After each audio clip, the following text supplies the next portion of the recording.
Hi everyone, welcome to this new tutorial. How to write a cover letter for journal submission. First of all, let's take a look at the definition of a cover letter.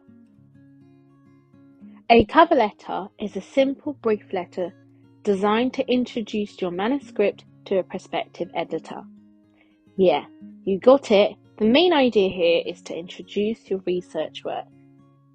Today, we will see how to write a rather basic but effective cover letter.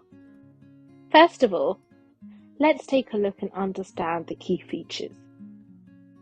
Generally speaking, a basic cover letter should include the contact detail of the corresponding author, the name of the journal, the title of the manuscript and author's name, a short summary of your findings or novelty of your work, a statement of originality and author's agreement, conflicts of interest, as well as the signature of the corresponding author.